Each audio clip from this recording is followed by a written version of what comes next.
Hello and welcome along to another episode of this FM22 story, Rebuilding Helsingborg, with me, Daniel. We're back today for part 12, and having qualified for Europe in the last episode, today we are back to make our European debut with Helsingborg, and it is a massive game against Trnava, not just because we've got a real opportunity to get through, and I'd probably say we're favourites to do so, but because if you look at the finances on the right side of the screen, we need this pretty desperately. We're already on the cusp of having to sell one or two squad players to make up the finances, and I'm hoping that we can go through 2 or 3 rounds here, or maybe even get the dream of Europa Conference Group Stage football, because if we could, it might solve all of our problems. If you're looking forward to finding out how we get on in the first qualifier today though, we enter at the second qualifying round and we'll be showing both legs of this tie. Then please do put a thumbs up on the video, subscribe down below for daily FM22 content. The Hemel save will continue as normal tomorrow. You can find that playlist up in the eye above, as well as the Twitch channel, the football podcast and the merchandise store too. And you can support the show as a channel member by clicking the join button down below. But let's get going, because this is a big stage for us. You can see in the Swedish league, it's just tightening up a little bit at the top of the table. 5 points the difference to Nürköping, last season's champions on a roll, and we are struggling a bit. So hopefully we won't be harmed too much in some of the weekend league games coming up. But for now, Europe is the focus. Let's look at how we go into it with our recent results. If we have a look at the schedule, it's been a very mixed bag since the last episode, and you could argue it's a surprise that some teams aren't closer, because we've only won 3 of our 6 games, we've only won 1 of our 4 away games, and we've had a lot of disappointments and a lot more goals conceded than we had in recent weeks.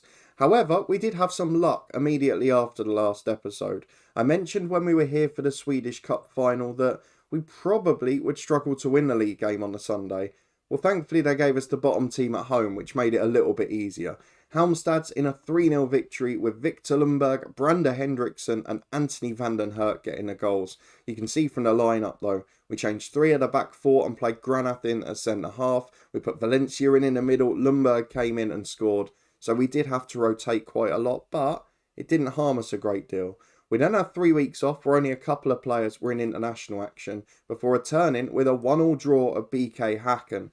Anthony van den Herk scored early, it was cancelled out. Lerpa picked up a knock. We haven't looked particularly coherent recently. We've scored a few goals, but at the back we've had to chop and change. We've looked a little shaky, and it was reflected in that game and the following one, because we lost at rivals Malmo. A 32nd minute goal from Stefan Hagin, the left back. I think it might have been his first for the club. It was. It's his only goal for the club, but it was cancelled out by a goal from Ola Toivonen and Anders Christensen as Malmo got themselves back in form under new management. A 3-2 win followed at Degerfors. We went 1 down in 2 minutes, 2 up in 10 minutes. It was a strange game, and a late consolation made it a grandstand finish, but not enough for us to panic. Van den Herk, Ali and Lerpa, the front 3, getting a goal each there. Then the fan date was selected at home to Varnamo, who have got none other than Leonardo Ajoa up front, the old Leicester title winner. But they didn't manage to do anything special as they lost 3-0 at our place. Lerpa and a Van den Herk brace in front of a bumper crowd of nearly 8,000. It was followed by a 2-2 draw at Elfsborg, a disappointing one again, but Daniel Rios off the bench with a late equaliser. He saves the day as Van den Herk got injured, and he got us a point to extend our unbeaten run to 3. Tonight though, we play against Trnava, and this is a pretty important one for us because the Slovakians are going to be underdogs. They're a small side in comparison to us. We're the seeded team here. And if we have a look at the players they've got, all greyed out apart from one. And that one is a very big name to British football fans. Martin Skrtel, now 37, but absolute light years ahead of any of our players at the club. He would be our best player if he played for us. He's on £4 a week there. But if we look over at the greyed out players, maybe not quite the same standard. They're okay. They're probably our backup player standard. So that should make it fairly tight. But generally we've always seen that they don't perform as well. And this is the one bit where you haven't got a PC that can load every league. Because I'd imagine they'd give us a much tougher game if they could. But who knows? They may yet put us out. Let's go and get into the fixtures. Let's go and head to the first game. We have got a couple of medical concerns. If I show you the current injuries, we've got Stefan Hagin out, but we've also got Velokia just returning from injury. So let's see how we fare on Thursday night We rested a few ahead of this one, but are we going to be able to do a good job? I noticed my former head coach club, Kefin Druids, are in there against CSKA Sofia, so lots of action to keep an eye on. Not even 7,000 in. I'm really disappointed by that. I know it's not the biggest game, but if you had a return to Europe after years away, surely you'd get more than that. Let's have a look at the lineup we've managed to select. Few players left out, either not good enough or unfit. Few more on the bench, including Victor Lundberg, who looks like he's about to leave the club, wants to force his way out, and we've been given a good sum of money. We'll talk about that a bit later. But this is the 11 that we've gone for. We've got Jolson, the number one between the sticks. Granath and Terzic, the fullbacks, with Weberg and Vidal centre-half. Almaged, Henriksen and Valencia covering in midfield. Although Lingman, he had a rest at the weekends. I'm going to bring him in. Let's change that midfield three. Lingman, the stars, back in. And in the usual front three, Lerpa, Ali and Van den Herk. And in the bench, I think is as strong as it can be. I'd be tempted to bring back Valokia, but with Lundberg on his way out the club, we might as well get him an extra game. So into the match we go. The first leg at home is crucial. Trnava, the Slovakian opponents, looking to dump us out of Europe at the first attempt. And of course, Martin Skrtel is captain and leader at the back. It looks like they're playing a narrow 4-2-3-1, but either way, they're playing a narrow tactic. So this is going to be an interesting balance of styles. We try to play with a bit of width. We try to get crosses in and win headers at the back post. So I'm not sure which style's going to come out on top here. It will depend on how these greyed out players turn up. But for now, it's Helsingborg at home. We're in Europe, and that is an achievement in itself. Well, we've had a lot of the ball early, but no chances. So we've got a corner now into Kasper Vidal. And that is always the main route to goal. It's a good corner from Lingman, but it's just a little too far from goal. And he couldn't direct it with enough power. But we're back on the front foot with Lerpa. Down the right-hand side he goes. Baits his man with ease. He gets to the byline. Crosses in towards Lingman. Hits the woodwork. Skrtel heads away. And it's downfield. But with 15 minutes gone, we've had all the chances, but we've not been able to take advantage. Kefin Druids are behind against CSKA in Moscow.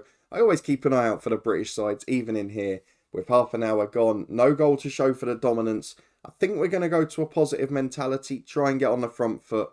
Hopefully there's a goal to follow as Tahar Ali gets it deep inside his own half. Chip forward is intercepted and Wenzel will bring it down. The last thing we want is to concede a goal here. I know there's no away goals now, but it would probably knock the confidence beyond repair as Nazicki gets into Wenzel. Almaged wins it back well to Jolson.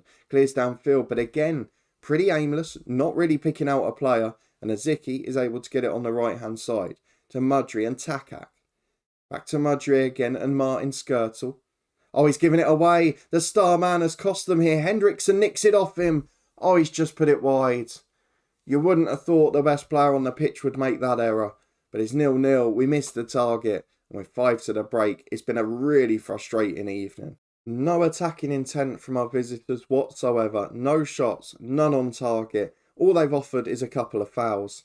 But the fact that we've had 11 chances and not taken one, it really don't bode well because it's going to be a different game away from home. We know it. We're not going to be able to win the league game at the weekend or put out that strong a side. So we have to take advantage of it as Ali finds Van den Herk. 1-2 back to him. It's a good save from the keeper. At least we're hitting a target. At least we've created something clear cut. Well, we could do with putting one of them in the back of the net as Lingman puts the corner into the back post. Lerpa heads just wide. Oh, it's infuriating now.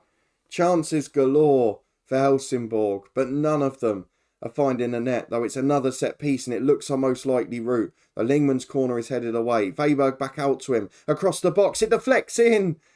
Tahar Ali scores. He knows nothing about it. The defender Nazicki tries to clear, and when you can't score through quality, when you can't score through finishing ability, then why not score through luck? Nazicki's clearance hits Tahar Ali and goes in. He's now picked up an injury and is going to have to come off.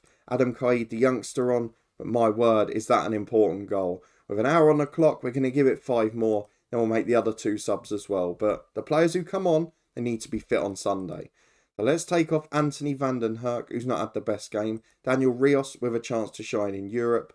And then Henriksen will be replaced by Johan Valencia. And hopefully they can shine now. A quarter of the game to go. We've had 17 shots, but we've only got 1 goal to show for it until now. As Qaid puts the corner into the back post. Headed away yet again as far as Valencia. He delivers a good one. Weberg back across goal.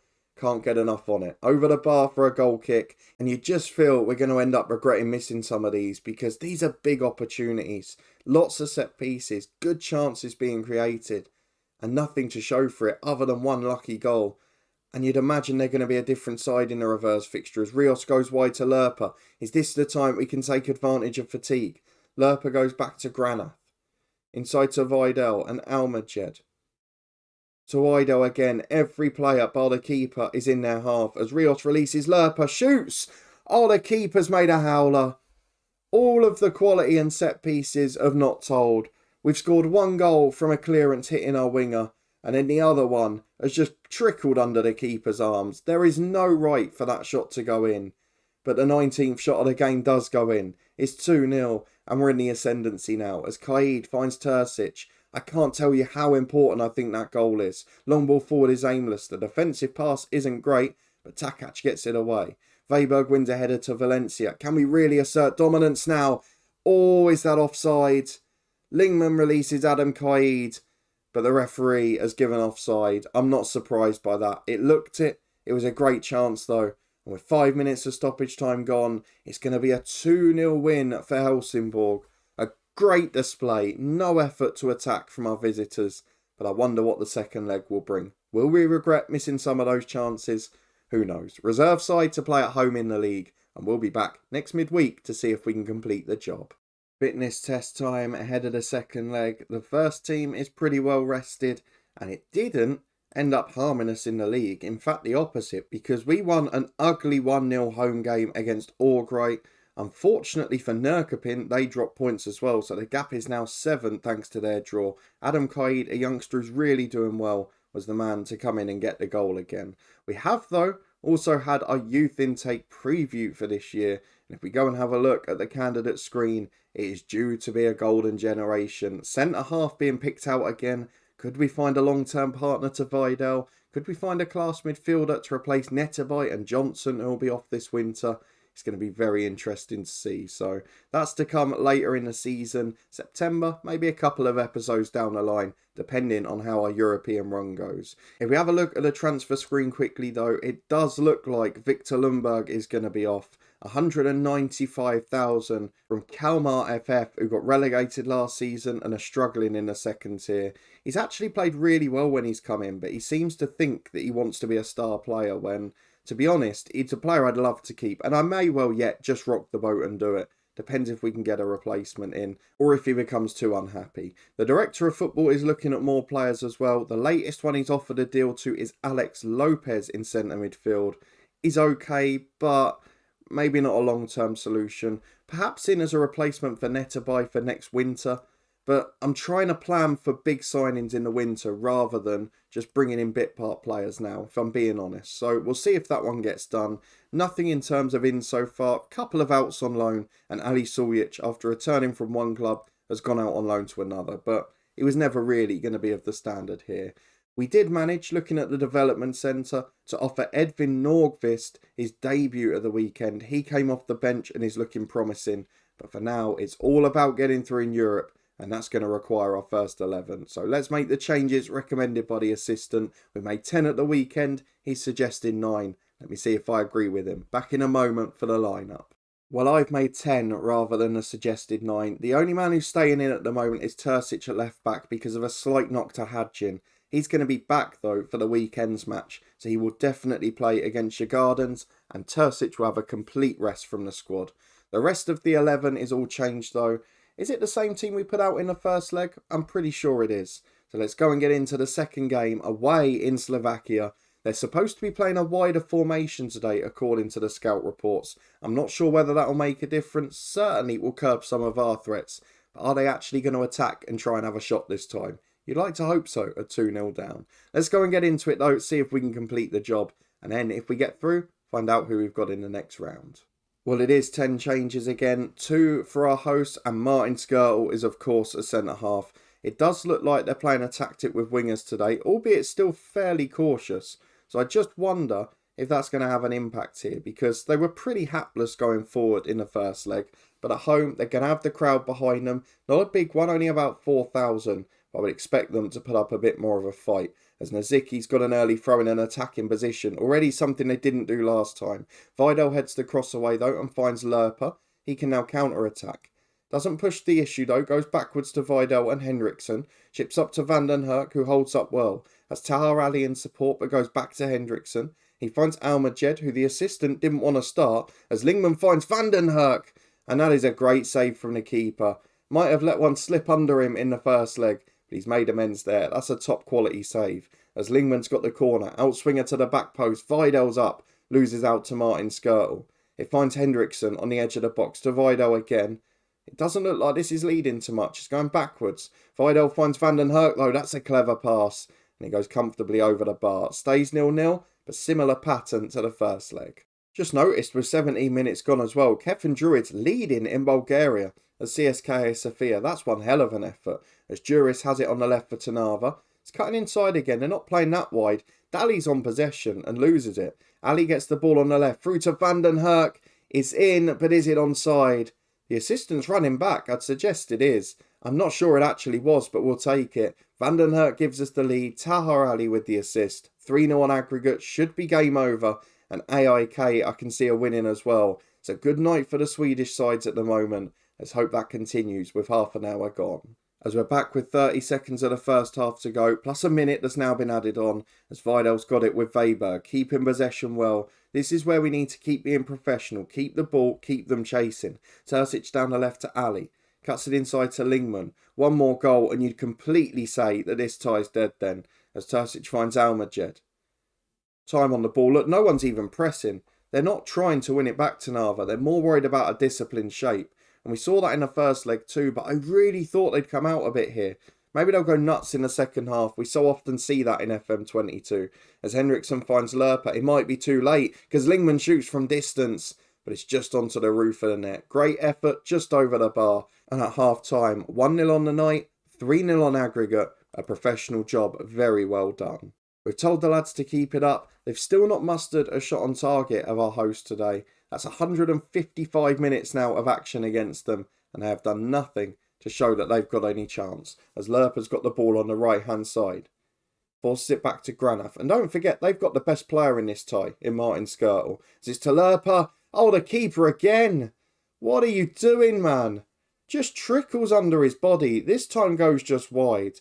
And Lingman will take the corner kick to the back post of Van den Herk, who loses out. And it's going to be another corner, this time from the other side. But the keeper has gone from the sublime to the ridiculous so many times in this tie. As Lingman's corner in, Lerpa heads over.